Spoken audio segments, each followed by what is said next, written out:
World Cup iko KBC. Irene.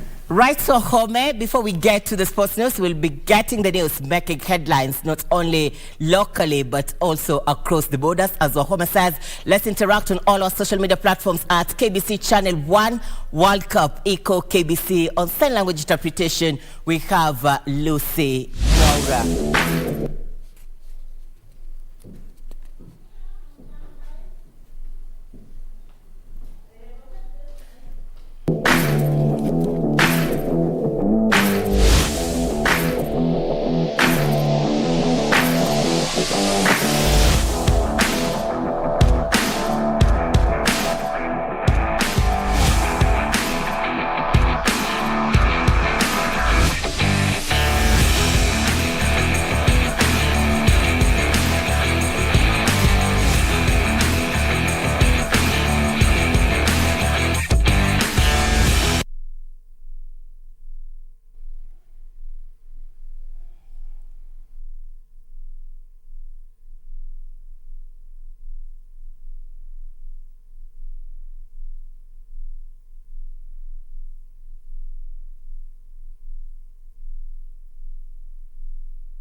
Kufulia nguo na kukoshia nyumba. That is what she's worth to you. George wanted to come over and take his documents, but I figured he's too tied up. Yeah. So you offer to help? Yes. Remember, the company depends on you. But... No buts. We even told you he's single. Kamau, sitaki vitisho. Convince him. Akikataa sasa nitafanya nini? Wewe na yeye hamna kazi hapa. Sawa. Umeamua kuomoka na walevi, eh? Think you know it all, huh? I think I've gotten what I came for. Sit down. Have yourself a good day. You're fired. So we fire them, alafu tupate wafanyikazi wengine. And then they are worse than the ones we have. Then what? Then we fire all of them and get new ones.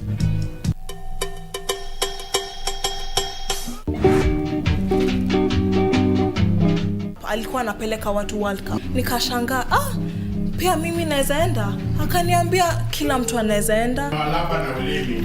Hapana, nasema hivyo. Hakusema hiyo. Uliuza mende ngapi na panya ili upate pesa ya kwenda Katari kuona mpira? Niliuza mende 10, panya 5 na ikauza kunguni mingi. Sasa udisaidi bunaleta. Umechekea taju kila kitu ni empty. Took it first money from the chairmas. And then Nyamasa naongea. Wewe. Niambie mimi nyamaze.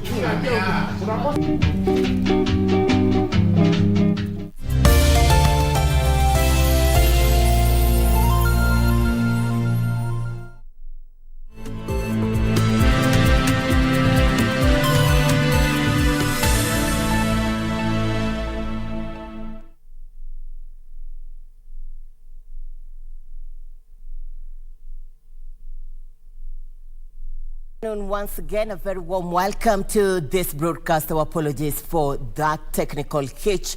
Our top focus this afternoon, we kick off on a sad note. 2 people have succumbed after a building collapse in Ruaka. However, we will be linking with my colleague later on in this bulletin. Nancy Okware is on standby.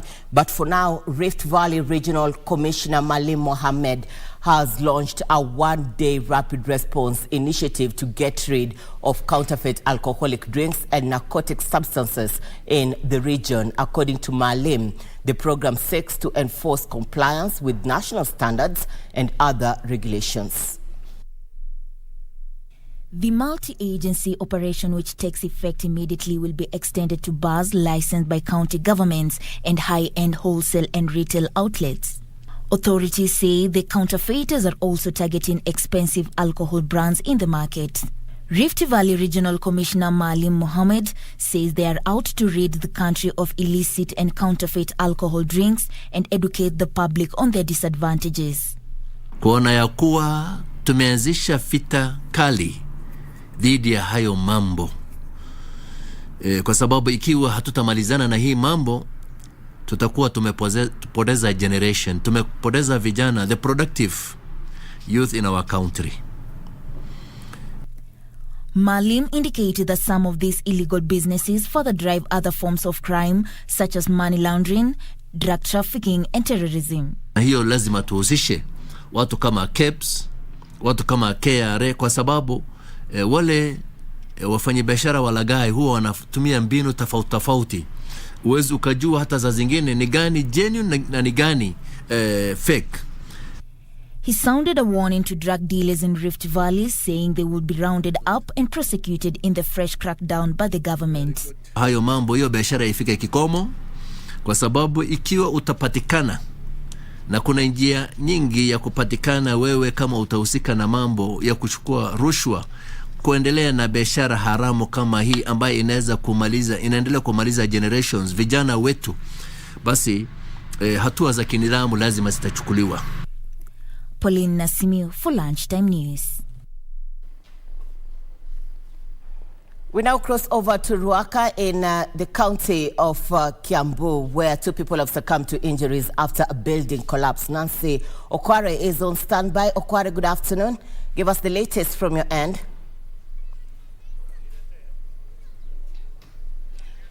Good afternoon to you, Irene Muchuma. As you have rightly put it, we are coming to you live from Ruaka area, right here in Kiambu County. Tragedy has struck yet again in this country, and in this county in particular, a 6-story building collapsed yesterday, actually today morning at around 3:30 a.m. It is a building that was under construction, and what happened is that when the building collapsed, it toppled onto another building that is made of iron sheets that was adjacent to it, and unfortunately 2 people were confirmed dead. That is a 73-year-old man and his 52-year-old wife. They were in the house during the incident, and unfortunately they died. It was also reported that one of their relatives received some minor injuries during the incident. During the exercise to rescue those, during the rescue operation, the county governor, that is Kimani Wamatangi, was also here, and he said that this is the last time they are issuing a warning to those unscrupulous people who are constructing buildings that have not been approved, leading to such incidences. Remember that the incident is taking place just barely 48 hours after another incident occurred in Kasarani, that is in Nairobi County, where 3 people lost their lives. And of course, right now, rescue operations are still underway. Right now, I'm joined by one of the relatives, that is Patrick Karomo, who is the son to the deceased couple. Kwanza kabisa pole kwa msiba. Tueleze kisa hiki kilifanyika vipi, mligunduaje ya kwamba jumba hili limeporomoka? Kwa majina naitwa Patrick Karomo. Hapa ndio nyumbani. So what happened, kuna mlio tulisikia, ilikuwa kitu saa 9:30. Ilikuwa mlio mkubwa wenye ulituamsha. So at first mimi nilifikiria labda ni trailer imeanguka. Given that bypass iko tu hapa right next, but unfortunately tukapata kuna nyumba imeanguka, na imeangukia nyumba ya babangu na mamangu, na the same time ikaguza ya shosho, lakini kibahati mzuri my aunt, my shosh wako sawa, lakini my mom and dad they didn't make it. Pole sana. Na mmekuwa mkiona hiyo nyumba kwa muda gani, ya kwamba pengine kulikuwa na dalili inaweza ikaanguka, ama hali imekuwa vipi katika hizo siku za awali? Vyenye ilifika kitu kuanzia kitu 4th floor kwenda all the way palikuwa imefika 6th floor. Hapo ndio kulianza kuonekana kuna kashida fulani. So kujaribu kufikia wenye wanafaa kudili na hii maneno. Tukidhani watatusaidia, ilikuwa wanachukua. Sasa walikuwa wanakuja wanashika wenye wako hapo ndani, wanawekwa ndani, after some few days ndio wanaresume kazi kawaida. So I think labda mwenyewe nikaa alikuwa anatumia pesa, so that's why ilikuwa inaendelea. Juu isha already hata saa hii ukienda hapo imemakiwa X kusema hiyo building ifai kuendelea. Yes. Na kama familia mmepewa ushauri, manake tunaona kuna wale maafisa wa msalaba mwekundu ambao wako hapa? Naweza washukuru juu at least wamesaidia. Juu mwenye nilikuwa nahofia sana ni my sister, the only sister that we have. So walikuwa close sana na mom na dad. So niliwaongelesha na wakaenda na my aunt, wakaongea na my sister, na at least my sister amechukua hiyo kitu na urahisi, at least ana ile kitu tulikuwa tunahofia. Yes. Asante sana na pole tena kwa msiba. Vile naungana na mkazi mwingine ambaye alikuwa anatueleza ya kwamba alipitia hapa jana na kuona ya kwamba kulikuwa na dalili jumba hili lilikuwa katika hatari. Karibu sana, tueleze jina lako na utueleze uliona nini hapo jana. Kwa majina naitwa Anu Amboi. Mimi ni mfanyabiashara Kiambu. Jana nikitoka Kikuyu nilipita hapa na nikaona hii nyumba nikiwa kwa matatu. Na nilikuwa hata karibu nishuke matatu nipige picha. So after kuiona nikaandika message kwa group yetu na governor, nikaelezea mambo ya vile nimeona hii nyumba vile iko, na nikapost tena kwa group ya uteti wa Kiambu. Sasa ndio nimepigiwa simu asubuhi 6 in the morning, ile nyumba yenye nilikuwa na complain about imeanguka. Na asante sana. Vile tungependa kuzungumza na mwingine hapa kwa kifupi, atueleze tu kuhusiana na yale ambayo ameshuhudia. Karibu sana. You are live on KBC Channel 1. Tueleze tu jina lako kwanza. Mimi majina yangu naitwa Kawanjiko, MP wa hapa Kiamba. Tumekuja kwa sababu tumepata msiba kidogo. Kuna nyumba ilibomoka jana usiku na unfortunately ikaangukia watu wawili. Kuna mzee anaitwa mzee Karomo ambaye amekuwa mzee wa kijiji na rafiki yetu sana, na nimesikia kwamba hii nyumba ilikuwa imetangazwa kitambo ya kwamba inajengwa na substandard material, na governor pia amesikia hiyo ripoti, lakini it's unfortunate kwamba nyumba imeanguka before they could take any action. So we want just to kuambia pole kwa familia, tumepoteza watu wawili. Tunagojea tujue mwenyewe serikali iko imara, wanajaribu kufanya upelelezi wajue the owners of the house na mwenye alikuwa anajenga, who was the contractor, ndio also that the law can also catch up with them, kwa sababu ndio wao walikuwa wanatumia vitu ambavyo hazifahili kutumika kujenga nyumba. Lakini wananchi walilalamika kitambo nikisikia hii maneno, lakini juu serikali yenyewe ilikuwa hapo, tuko na serikali mpya currently, tunajaribu tu tuone jinsi ambavyo tutaweza kusaidia familia, county government na pia sisi national government, tujue ya kwamba tumechukulia hatua ambao walikuwa wanafanya ujenzi wa hii nyumba.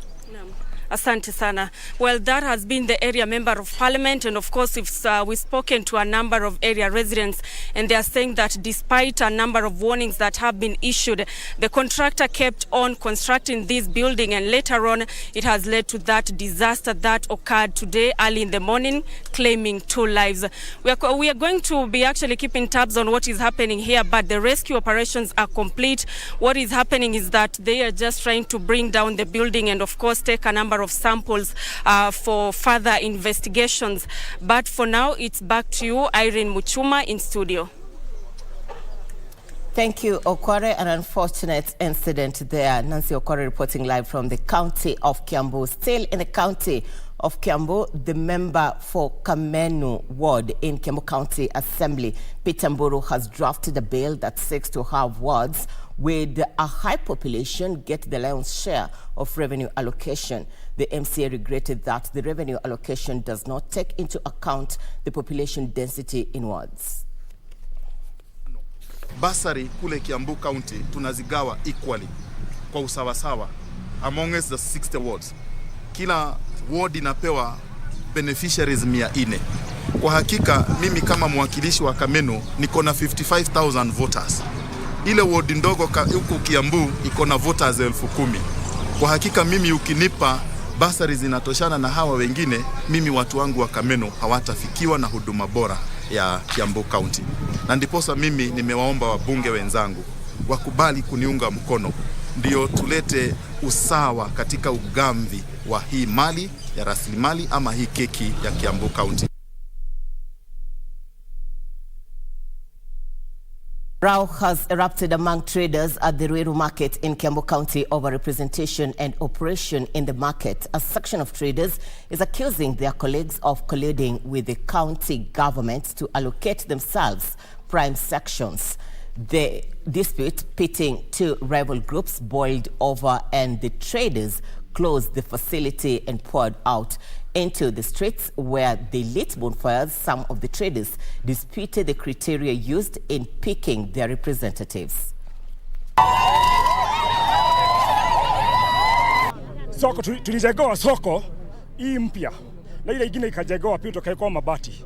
Na sisi wote tukatochea, tukapelekwa ndani, tukatochea sisi wote.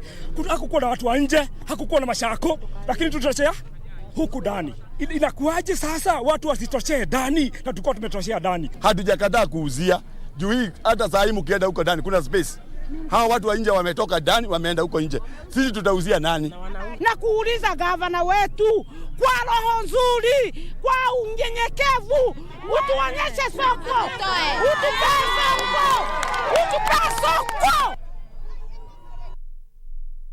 And students at the St. Mary Girls High School in Busia say they are upbeat about the forthcoming national examinations and are confident of posting good results. The school, which has registered 96 candidates for this year's Kenya Certificate of Secondary Education, says it is prepared for the challenge and will do better than last year.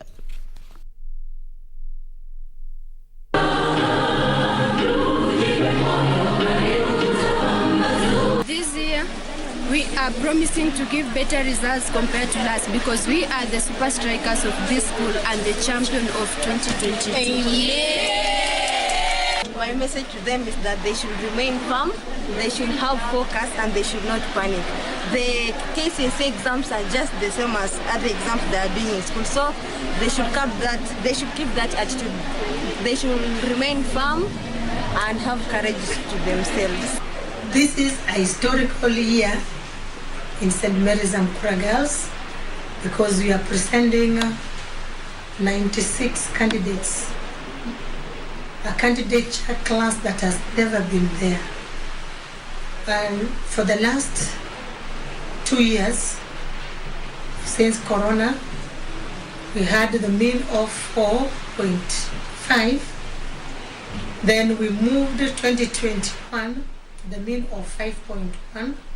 And right now, we are prepared for the mean of 6.5. So we prepared our candidates and we are hoping for the best for them. Trust us.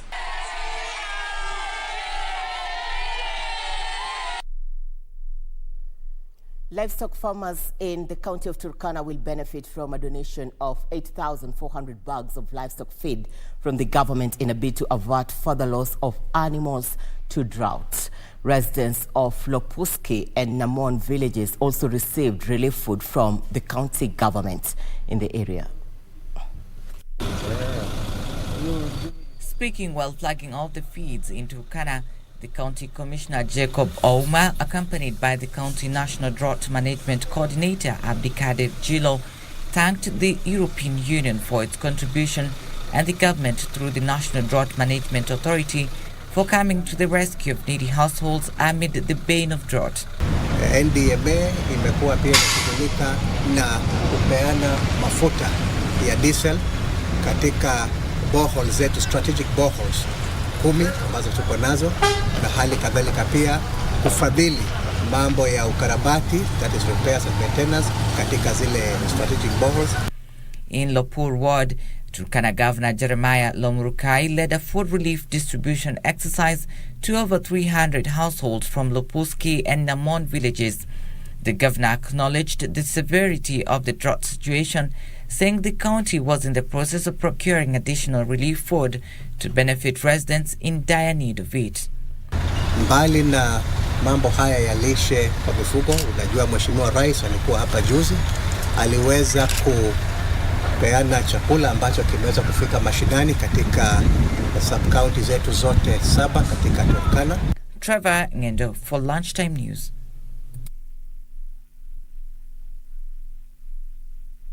And the assistants in Narok County have been cautioned against consuming excessive alcohol. Narok County Commissioner Isaac Masinde says excessive drinking compromises their ability to effectively discharge their mandate. Masinde said his office has received reports that some chiefs are addicted to the bottle and can no longer concentrate on their jobs.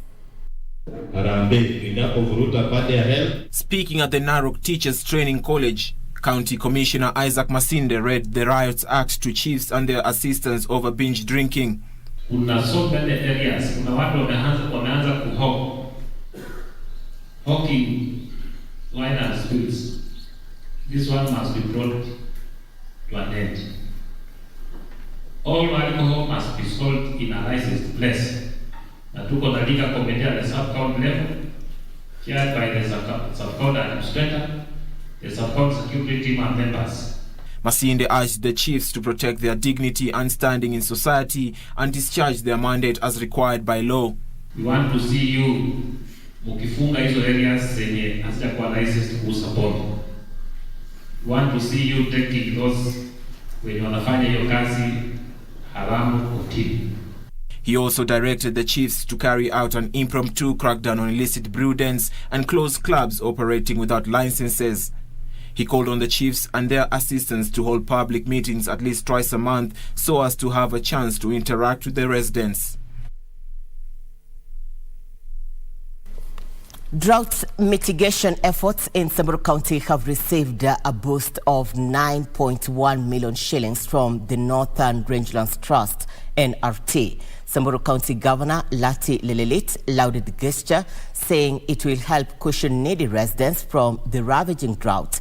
According to NRT CEO Tom Lalampa, 5 reservoirs run by the organization in Samburu East have greatly helped in reducing the impact of drought in the county. Hewa tu, wanauza hewa na wanapata pesa mingi ya kujenga maji, ya kusomesha watoto, na hiyo hatujaisikia kwa hii dunia. Tumefurahi sana that NRT wametusaidia kujua njia ya kuuza tu carbon. Alafu watu wetu wanasoma, watu wengine wanaenda shule, na hiyo ina supplement kazi mingi ambayo county government ingekuwa inafanya. Na tunataka kuwashukuru, tunataka kusema tutafuatana na hawa. Leo wameweza kuweka contribution yao pamoja ya zaidi ya milioni 9 kuweza kuchangia ile kikapu yetu ya county government ya kuresponse hii mambo ya kiangazi. Kama vile mnajua ya kwamba governor wetu wa Samburu County alifanya an appeal kwa mambo ya kiangazi katika county yetu, na alisema ya kwamba atajaribu ku slow down ama na development activities zingine, kwa sababu anataka kuweka priority maisha ya wakaaji wetu ya jamii yetu ya Samburu County.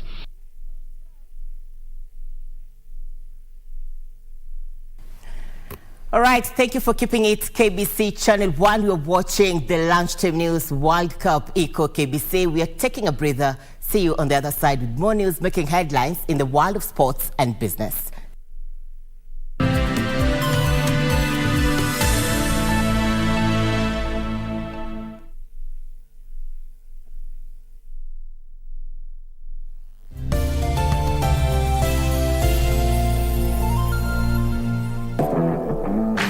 Hi, my name is Mr. Otieno. Na ukumbuke FIFA World Cup 2022 iko hapa here in KBC na kuhitaji. Karibu.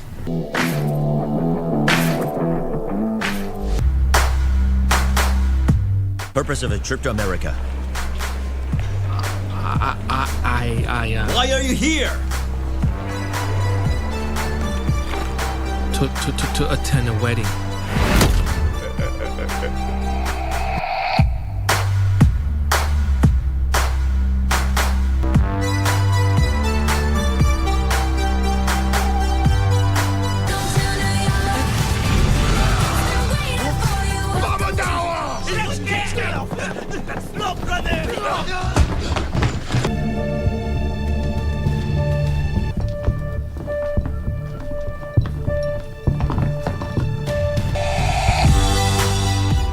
First case, Chinatown, Cao Wang Temple. The victim is Uncle Seb's grandson, Jason, Chinese male. The killer took his heart. Lao Qin!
Thank you for staying with us. Welcome to Channel 1 Business News. The government is targeting to have the revised privatization law in place by February next year. Trade Cabinet Secretary Moses Kuria says the committee formed on the process had highlighted more than 6 state-owned enterprises to boost listings at the bourse, and his ministry will structure the approach towards domestic and foreign direct investment to make Kenya financially self-sustaining.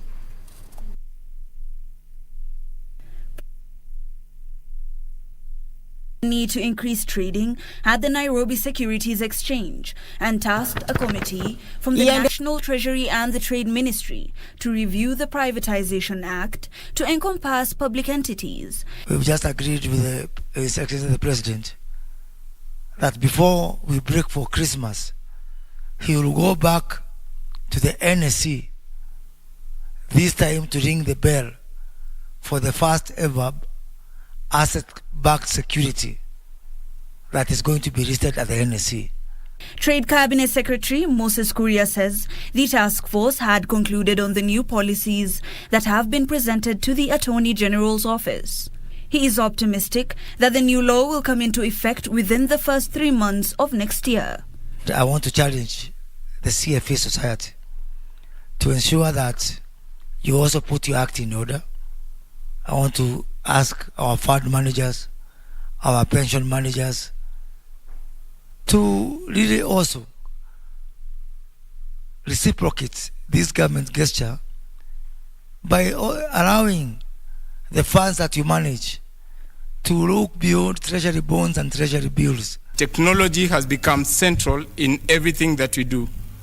And for that, we need to be cognizant of the fact that investments is evolving. Furthermore, he notes that the government is keen on private-public partnership deals for funding public projects and services and reducing on foreign borrowing.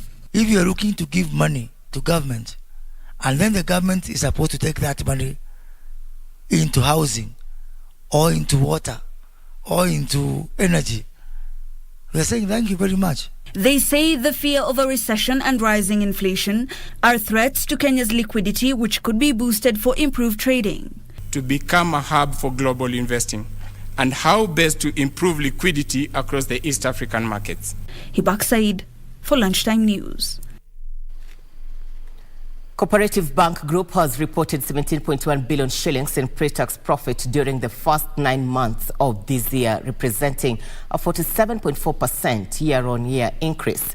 Group CEO Gideon Muriuki says the performance delivered a return on equity of 23% to its shareholders. Corp Consultancy and Bank Assurance Intermediary Limited, Cooperative Bank of South Sudan, Corp Trust Investment Services and Kingdom Bank Limited all registered growth in Q3 profits. Corp Consultancy and Bank Assurance Intermediary Limited posted a profit before tax of 772 million shillings, while Cooperative Bank of South Sudan returned a profit of 190 million shillings compared to a loss of 104 million shillings in the same period last year. Cop Trust Investment Services contributed 141 million shillings in profit before tax. Kingdom Bank Limited contributed a profit before tax of 609.2 million shillings compared to 413.1 million shillings reported last year, representing a 47% growth year on year. The group CEO, Gideon Muriuki, says growth also came through a digital channel strategy after the bank has successfully moved 94% of all customer transactions to alternative delivery channels. During the period, customer deposits rose 3% to 432 billion shillings, while total assets grew 5% to 622.1 billion shillings. In addition, net loss and advances increased 9.4% to 335.2 billion shillings. Total operating income increased by 17.6% to 52.2 billion shillings. This comprised of total non-interest income that rose 28.3% to 20.2 billion shillings, and net interest income that increased 11.7% to 32 billion shillings. On the other hand, total operating expenses increased from 28 billion shillings to 29.6 billion shillings. Muriuki says Coop Bank Group has joined other Kenyans and the global community of goodwill in fundraising for those affected by hunger by contributing 150 million shillings to support relief efforts for families affected by the severe drought. Alan Auko, Lunchtime News. Hoteliers are being urged to adhere to the Kenya Bureau of Standards food handling regulations this festive season. Kenya Association of Hotel Keepers and Caterers Coast Region Chief Executive Officer Sam Okwae says food safety and hygiene are key factors in influencing the decisions of the evolving modern traveler who is open to sampling different cuisines. This festive season, the hotel industry is working round the clock to attract booking from both domestic and international tourists. It is on this backdrop that the Kenya Bureau of Standards organized a one-day workshop to sensitize hoteliers on the need to adhere to set standards, especially food. So we want our hotels to align themselves to the best practices because we have standards and we have competencies from our standard practitioners, from the hotel industry. It's just to make them aware and understand those processes so that we can avoid foodborne illnesses and also help our hotels position themselves as premium hotels in this region to attract more tourists. The hoteliers challenged the standard body to extend such training to operators of low-cadre open-air kitchens. We hope that we can have everybody participating in food being briefed and being taken through these requirements so that then we can actually just not have a healthy destination but also a very competitive destination in terms of people dining out. Ikwae challenged hoteliers at the coast to diversify as a tourist destination, targeting the modern traveler. We have seen this happening in other destinations where food actually becomes an attraction. There are people who travel to the destination Mombasa just for food. And therefore, we would like to expand this and take to another level so that we see how we can actually, together as stakeholders, raise the standards of this destination. From Mombasa County, I am Anburu. Now, this is a big one. It is a story about orphaned and rescued elephants, one which has drawn attention across the country and beyond long before being televised. A clip video one borrowed from the news feature went viral as KBC's reporter pieced to camera was politely interrupted by an elephant's trunk. Here is the feature.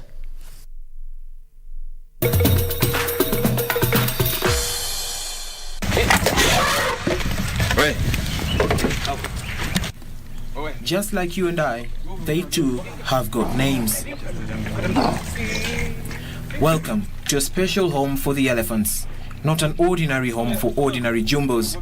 This is where orphaned baby elephants find solace, the much needed peace of mind. Each one of them is a story. All the baby elephants are victims of poaching, human-animal conflict, or drought. Our biggest challenge has been the drought and human-wildlife conflict.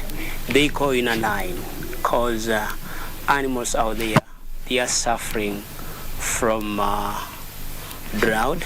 They don't have food, and the only food, the greenish, they can spot, it is the crops that people are planting for their own use. So mature elephants. At the heart of Nairobi National Park, the world's only national park within a city, lies the Sheldrick Wildlife Trust. Home to more than 100 orphaned elephants, the trust works closely with the Kenya Wildlife Service, the Kenya Forest Service and local communities to secure safe havens for wildlife through the effective management and protection of ecosystems and wilderness areas in Kenya. So we need more people to come to board. We need more school children.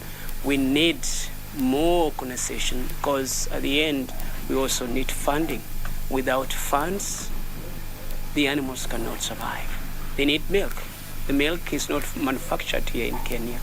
Since inception 45 years ago, the Sheldrick Wildlife Trust has successfully raised up to 316 elephants. Most of the orphans currently in this nursery are victims of the current drought that has impacted both human and wildlife. It is a goal.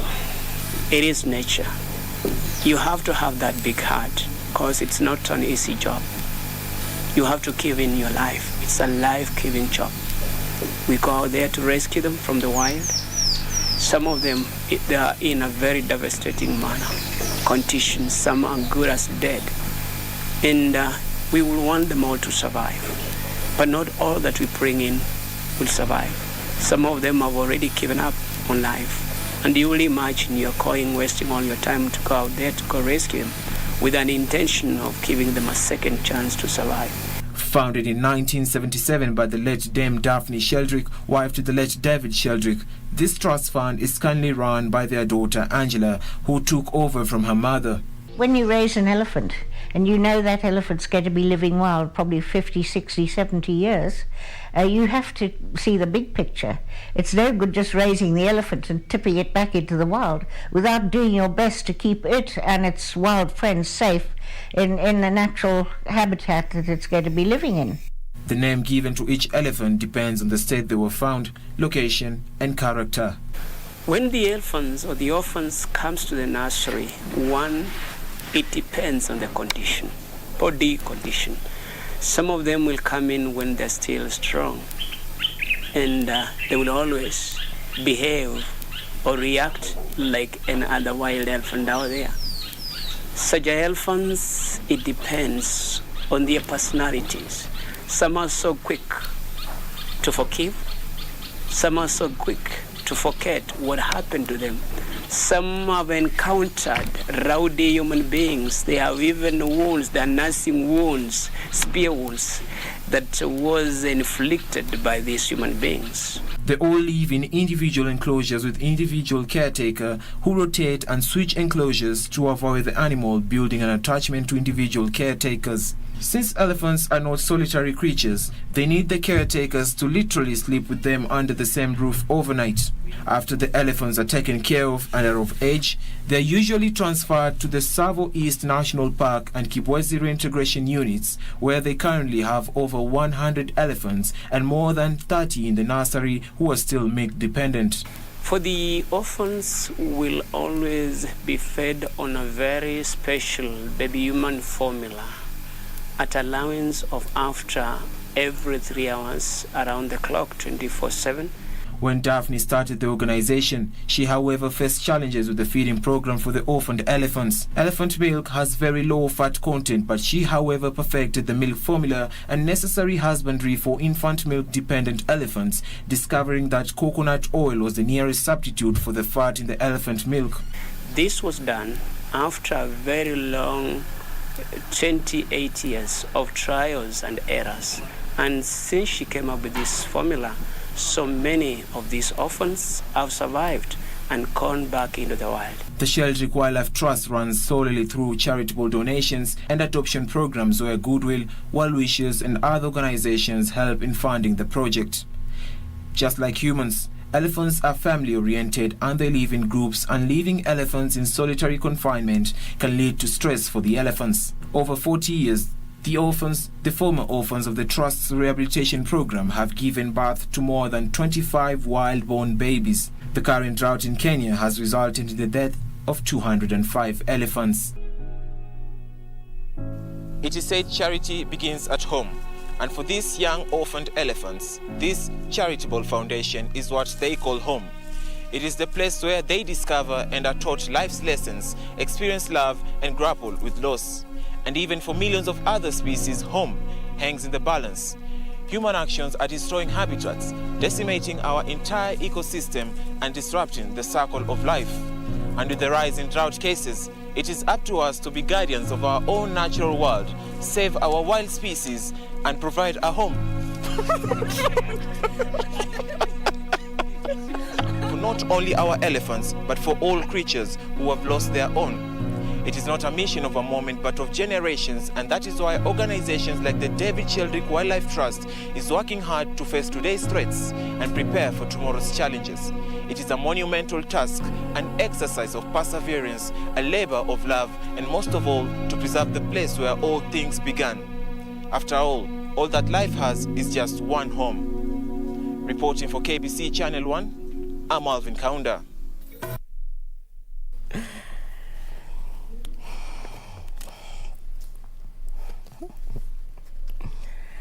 Well done, Alvin, our very own Alvin Kaunda. Alvin says he's very passionate about wildlife.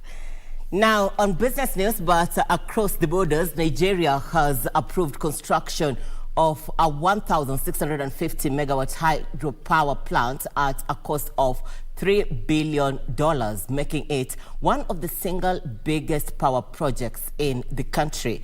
The project would be funded under a private-public partnership arrangement. Here now are the details of this and other stories making headlines across the continent. Africa's biggest economy has struggled with low power output and limited transmission infrastructure, leaving many households and businesses reliant on diesel-powered generators.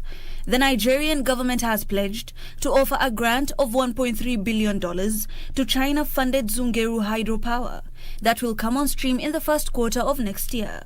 Increasing power supply is expected to top the agenda of the successor to President Muhammadu Buhari, who is expected to step down after elections next year. Elsewhere, the Bank of Uganda says it will need stakeholders such as Uganda Communications Commission to cleanse the mobile money sector of emerging anti-competitive practices. Bank of Uganda Deputy Governor says there is need for a level playing ground that is vital for market integrity. The Central Bank of Uganda is seeking to foster fair competition among big telecoms and new entrants. Telecoms, apart from telecommunication services, are now big players in the financial service sector through mobile money. Finally, chili sauce business in Ghana are facing economic crisis as a result of rising prices. The cost of oil, ginger, onions and even chili peppers, which are the key ingredients of the red hot sauce, have all increased. Since June last year, a 20-litre can of oil has gone up from around $16 to $85. Ghanaian President Nana Akufo has blamed COVID and Russia's invasion of Ukraine as the key forces that have driven up commodity prices. Ghana's high debt levels and continued dependence on imports for many essential goods have also presented particular difficulties for the country.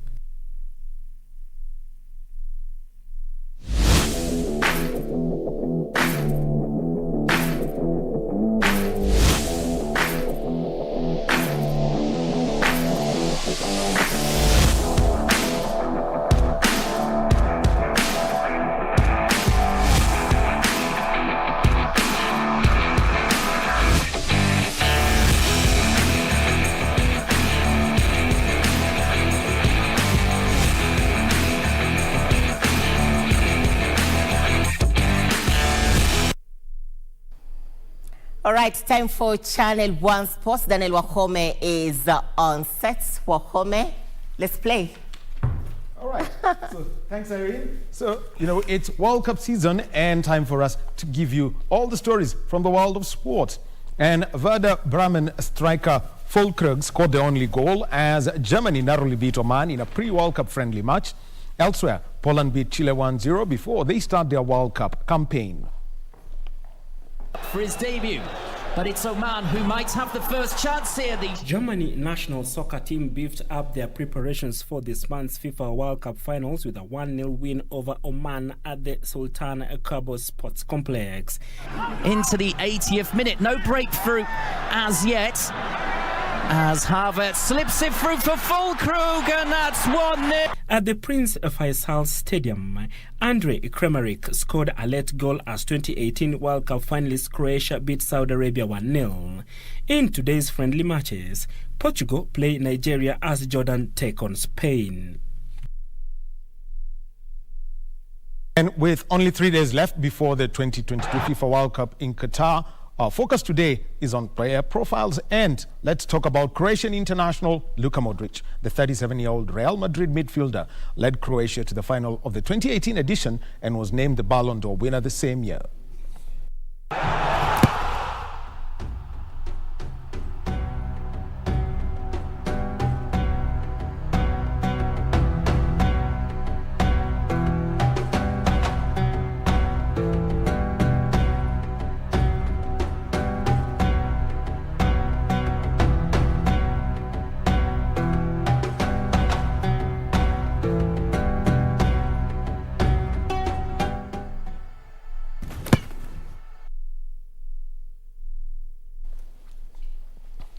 So that's a profile of Croatian midfielder Luka Modric.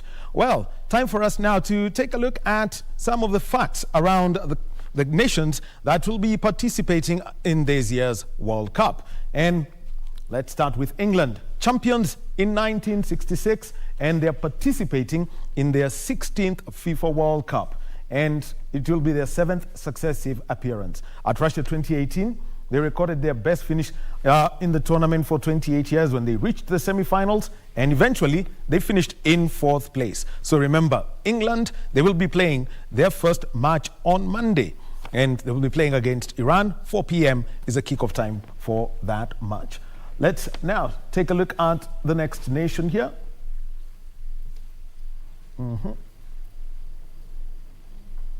As it moves, so have to use the long route now, and let's talk about the defending champions, France, because France, by the way, they are going to be in a group, which is quite interesting. Every time Australia go to the World Cup, they're in the same group with the defending champion, and one of the teams that they will be facing is France, reigning world champions, the 16th tournament. And remember, the 1998 FIFA World Cup, they won that tournament when they hosted it. We've seen Germany do it before, but this is a whole story. And that was the last time in 1998 that a host nation who claimed the World Cup title. So let's move on now to Germany. They're participating in their 20th FIFA World Cup. And they're 4-time World Cup winners. Germany have featured in the final on 8 occasions, which is more than any other nation. Remember that as defending champions in 2018, they had a torrid time, eliminated at the group stage. So moving on, let's take a look at the next country. This is Ghana, the Black Stars. And they've qualified for 4 out of the 5 World Cups since they made their debut in 2006. 2018, they did miss out. And remember, they made it through to the knockout phase on their debut in 2006, falling to Brazil, and that was in the round of 16. Iran, making a 3rd successive appearance at the FIFA World Cup and having also competed there in 2014 and 2018. Iran are in the same group with the USA, England and Wales. And what's one of the soft side of football that you can see? In 1998, when the US played against Iran, the US players each had a bouquet of flowers for the Iranian players who were on the pitch. I think that was one way in which we say football has got the power to unite people and put an end to a lot of hostilities that are all there. Then, one more nation that we can take a look at, and it should be the Blue Samurai. Here, Japan, 7th World Cup and their 7th in succession. They did not make their final tournament debut until 1998. And in 2018, they made it through to the knockout phase for the 3rd time. They've done so in 2002 and 2010. Remember, when you take a look at Asian sides or the Asian Confederation and the teams that have qualified, think of Iran, think of Australia, they operate under the Asia Confederation. And you've got Japan, the Blue Samurai, always coming out as favorites in this tournament. So those are your country facts for the FIFA World Cup Qatar 2022. Remember, World Cup, iko KBC.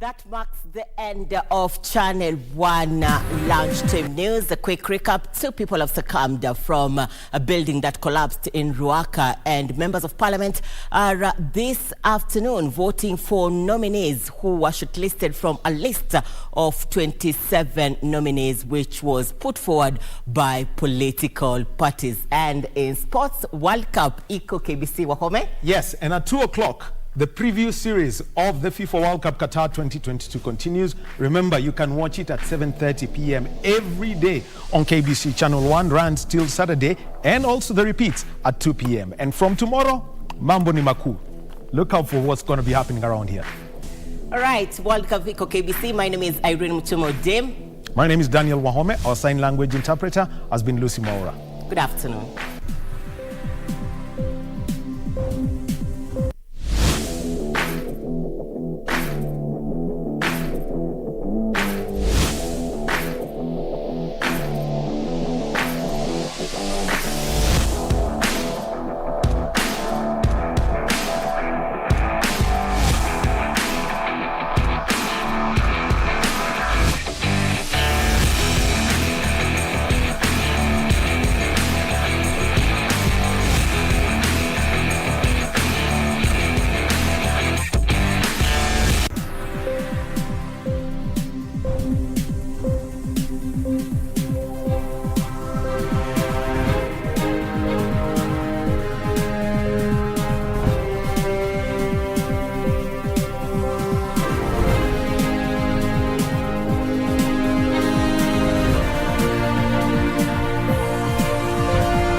There are days when you think, oh, leo na deserve, so order a Glovo.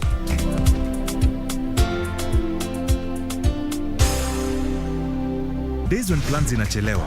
What if we order a Glovo? Glovo, you order, we get it.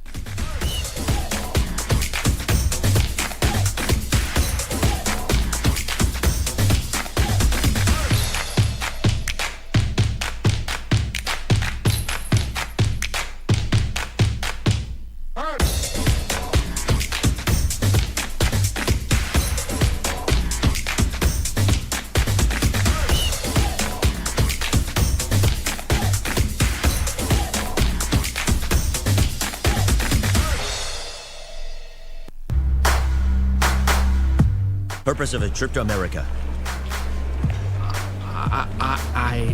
Why are you here? To attend a wedding.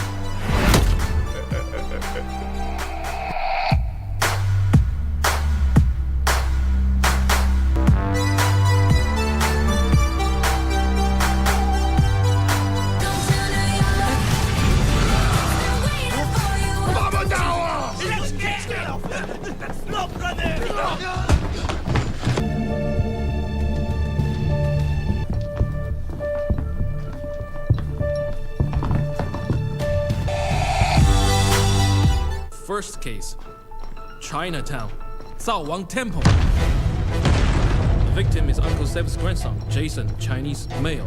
The killer took his heart.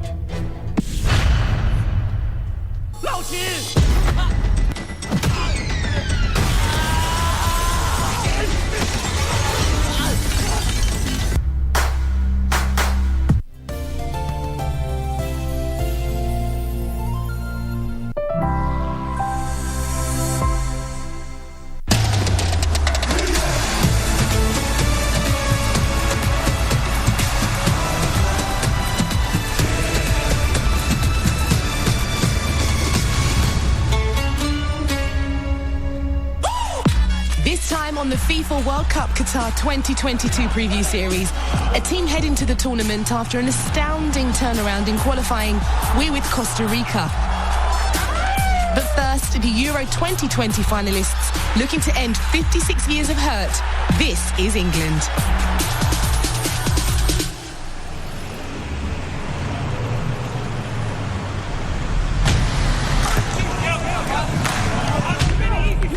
England is the home of football.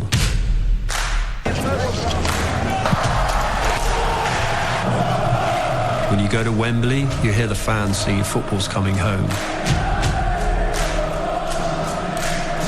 But football's not come home since 1966. In all those years, in all those tournaments, no manager has come as close to winning the World Cup as Gareth Southgate. I'm an England fan, firstly. I loved watching international football as a kid. Just before we start, would you mind doing a clap for the camera, please? For me, it was really important to get the connection back between the fans and the team and to have people excited about tournaments again, which our fans are now. So the players deserve huge credit for the way they've played, but also the connection they've made because they're a good group of people as well. I was lucky enough to work with Gareth under 21 level and obviously now at a senior level. It's coming at a time when obviously we had a terrible Euro 2016, we got knocked out early and just felt like there's a real disconnect from England and the fans in general. I think the journey we've been on, starting with obviously the 2018 World Cup, we definitely reconnected with the fans. It was an incredible tournament. The perception of England going into the World Cup in Russia was the normal jibes you get from one or two foreign journalists if you left your car in shorts there at the airport.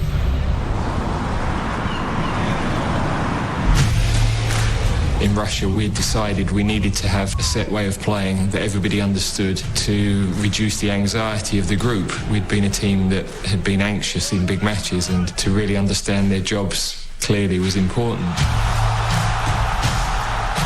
Southgate had obviously played in a back three under Terry Venables and also Glenn Hoddle when he was an England player.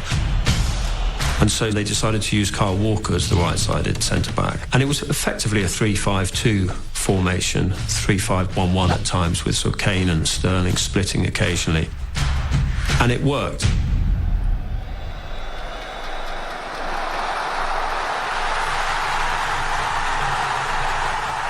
England's performance at the World Cup in 2018 was terrific. They rebonded with the fans. Waistcoat sales went up. There was just a feel-good factor around England again.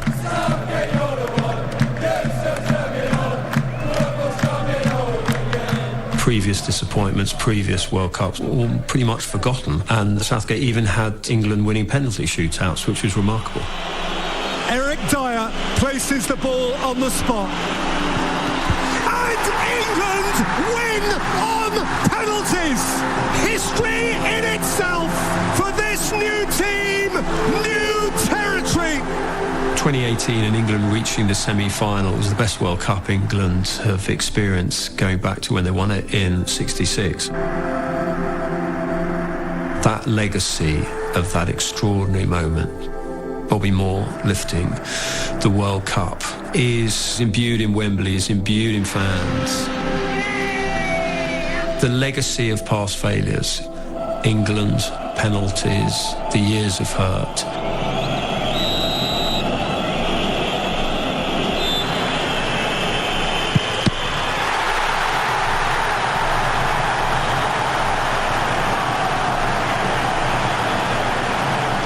...2002, Michael Owen.